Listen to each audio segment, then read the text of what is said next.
কাৰণ তেওঁ যি মঞ্চৰ পৰা গৈছিলে, সেই মঞ্চৰ পৰা গৈ তেওঁ যি কথা দিছিলে সকলোকে, সেই কথা তেওঁ নাই ৰখা আজিলৈকে। নতুন চৰকাৰ যোনখন হওক সেইখন অবভিয়াছলি আমি বিচাৰোঁ যে আগৰ চৰকাৰখনতকৈ বেটাৰ হওক। মই বৰ্তমান আকৌ এবাৰ বিজেপি চৰকাৰ জিকাটো বিচাৰোঁ, গতিকে যিহেতু বহুত ভাল ভাল কাম কৰিছে তেওঁলোকে।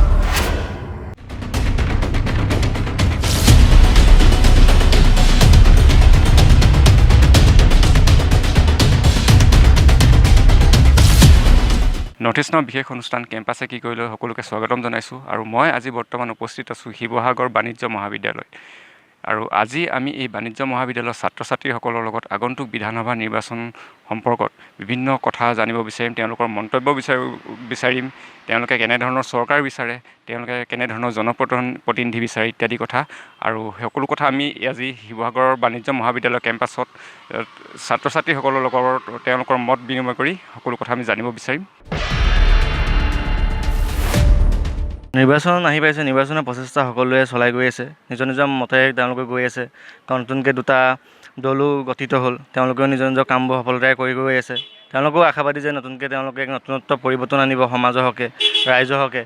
আৰু তেওঁলোকে যিদৰে প্ৰচেষ্টা চলাই আছে, আমি আশাবাদী যে তেওঁলোকেও নিজৰ বিশ্বাস আৰু তেওঁলোকৰ অভিজ্ঞতাৰ পৰা হয়তো তেওঁলোকে আৰু কিছুমান নতুনত্ব শিক্ষাগত দিশত হওক বা আমাৰ চিকিৎসা দিশতে হওক বা নিবনুৱা যিসকল আছে তেওঁলোকৰ সংস্থাপনৰ দিশতে হওক তেওঁলোকে কাম কৰি যাব বুলি আমি আশা কৰি আছোঁ।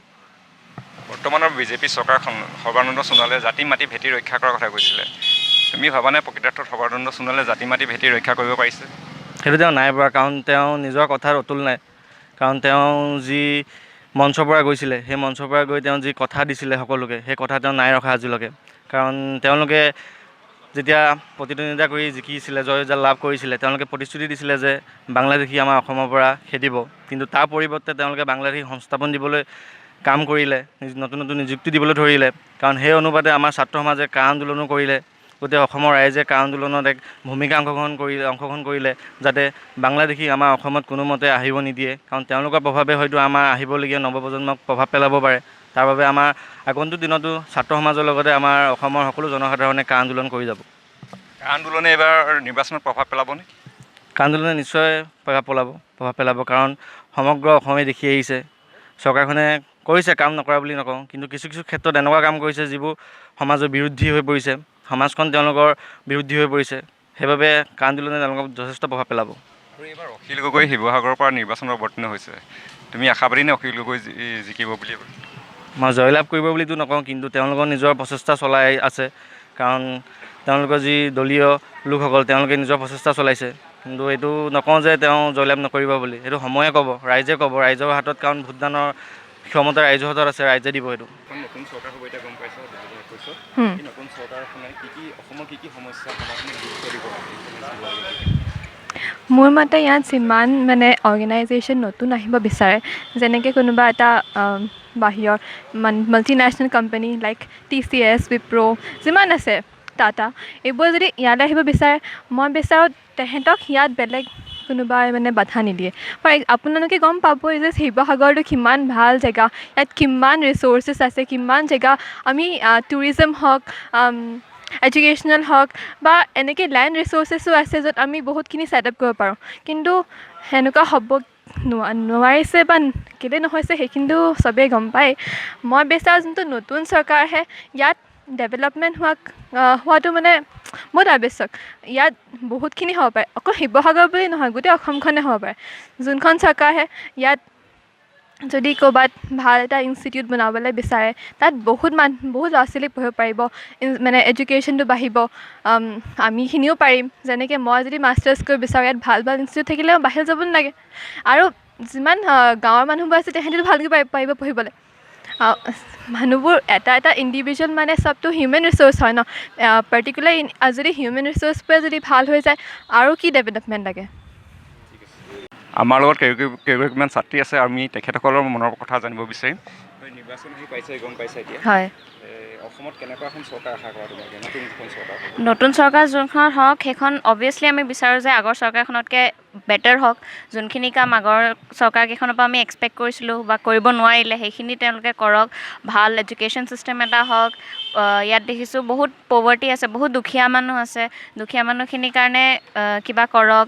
বহুত নিবনুৱা যুৱক যুৱতী আছে যোন হাইলি কোৱালিফাইড বাট তথাপিও তেওঁলোকে একো ভাল জব নাপায়, সেই জব অপৰচুনিটি দিয়ক, সেইবিলাকে আৰু। জনপ্ৰতিনিধি কেনেকুৱা হয় বিচাৰা তোমালোকে নতুন প্ৰজন্মৰ? প্ৰথম কথাটো ভাল শিক্ষিত এজন ভাল যাৰ চিন্তাধাৰা ভাল, যোনে ছ'চাইটিখনৰ কাৰণে তেওঁৰ এটা মৰম আছে, মানুহখিনিৰ কাৰণে, নিজৰ দেশখনৰ কাৰণে, নিজৰ ষ্টেটটোৰ কাৰণে মৰম আছে, তেনেকুৱা হওক। যাতে কাম কৰে, তেওঁ ভাল ভাল কাম কৰে, সেয়াই। আৰু এটা কথা সুধোঁ তোমাক, মানে তুমি কা আন্দোলনখন দেখিছিলে, সমগ্ৰ অসমৰ ছাত্ৰ সমাজে নেতৃত্ব লৈছিলে। এতিয়া এই নিৰ্বাচনত সেই কা আন্দোলনে কিবা প্ৰভাৱ পেলাব বুলি ভাবানে? হয়, পেলাব। ষ্টুডেণ্টছখিনিৰ মাজত বেছিকৈ পেলাব, কাৰণ কাখনলৈ যিহেতু বহুত ডাঙৰ এটা ইছ্যু হৈ গৈছিল। এতিয়া সেইখনলৈ চৰকাৰ যোনখিনিয়ে এতিয়া খেলিব ইলেকশ্যন, তেওঁলোকে এতিয়া সেইটো লৈ কি ধৰণে প্ৰচাৰ কৰে সেইটো টপিক লৈ, সেইখিনিয়ে ষ্টুডেণ্টছখিনি হওক বা অসমৰ যোনখিনি ৰাইজ আছে তেওঁলোকৰ মনতো বহুত এফেক্ট কৰিব সেইটোৱেদি। অখিল গগৈ আৰু লুৰিণজ্যোতি গগৈলৈ কিমান আশাবাদী তুমি? আশাবাদীটোতো হয়, এতিয়া চাগে তেওঁলোকে কিবা ভাল কৰিব বুলিয়ে আশা কৰিছোঁ, কাৰণ এতিয়া এটা চেঞ্জো লাগে অসমক। চাওঁ আৰু কি কৰে। এইটো নিৰ্বাচন পাইছে গম পাইছাই। হয় নতুন চৰকাৰ এখন হ'ব এতিয়া 2021। হয়। এই নতুন চৰকাৰখনৰ পৰা কি আশা কৰা তুমি? মই বৰ্তমান আকৌ এবাৰ বিজেপি চৰকাৰ জিকাটো বিচাৰোঁ। গতিকে যিহেতু বহুত ভাল ভাল কাম কৰিছে তেওঁলোকৰ দ্বাৰা বহুতখিনি উন্নতি হৈছে আমাৰ দেশত, আমাৰ অসমত।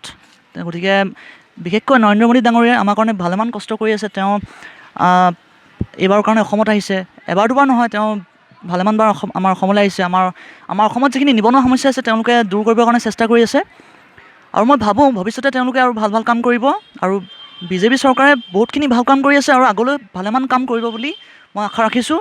আৰু 2 নম্বৰ কথা হৈছে কি, হিমন্ত বিশ্ব শৰ্মা ডাঙৰীয়াই আমাৰ শিক্ষা ব্যৱস্থাটো অধিক উন্নতি কৰিব বুলি মই আশা কৰিছোঁ। যিহেতু তেওঁ বৰ্তমান আমি এতিয়া ডিগ্ৰী ছাত্ৰ হয়, তেওঁলোকে আমাক ভালেমানখিনি সুবিধা দিব চেষ্টা কৰিছে। যিহেতু এতিয়া আমি প্ৰতিজন ছাত্ৰ ছাত্ৰীলৈ মানে তেওঁ 1500 টকা দিছে একাউণ্টত ভৰাই, আৰু সেইটোৱে নহয় আৰু বহুতখিনি কাম কৰি আছে। যেনেকৈ এতিয়া আমাৰ ডিগ্ৰীৰ ক্ষেত্ৰত এতিয়া বৰ্তমান বিজেপি চৰকাৰে আমাৰ ডিগ্ৰী বুলি ক'লে ভালেমান পইচাৰ আমাৰ দৰকাৰ হয়, বহুত টকা পইচা আমাৰ যায় আমাৰ হাতৰ পৰা। গতিকে সেইখিনি তেওঁলোকে কম কৰিব চেষ্টা কৰিছে। প্ৰতিজন ল'ৰাক তেওঁ বিনামূলীয়া শিক্ষা ব্যৱস্থা প্ৰদান কৰিবৰ কাৰণে চেষ্টা কৰিছে।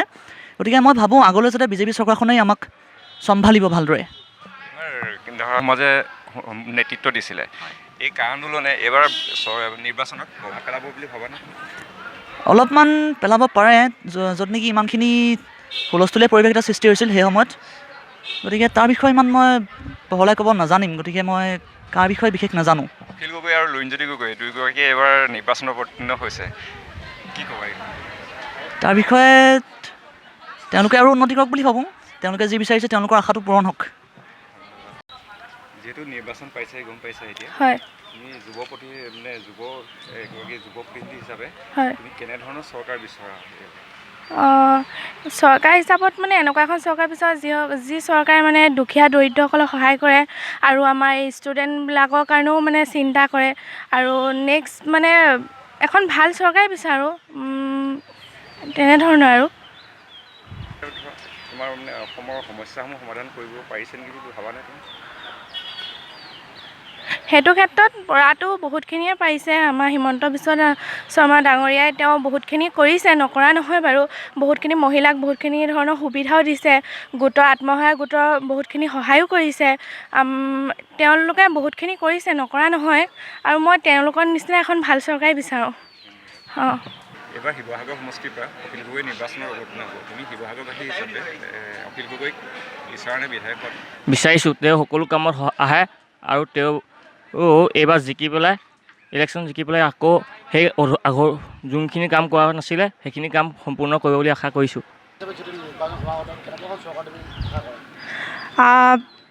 বৰ্তমানলৈকে যিমানকেইখন চৰকাৰ দেখিছোঁ তেওঁলোকে জনসাধাৰণৰ প্ৰায়বিলাক সমস্যাই দূৰ কৰে, কিন্তু কিছুমান এনেকুৱা সমস্যা থাকি যায় যিবোৰ তেওঁলোকে কৰিবলগীয়াবোৰ নকৰে, আৰু যিবোৰ মানে এতিয়া সদ্যহতে নকৰিলেও হয় সেইবোৰ আগতীয়াকৈ কৰে।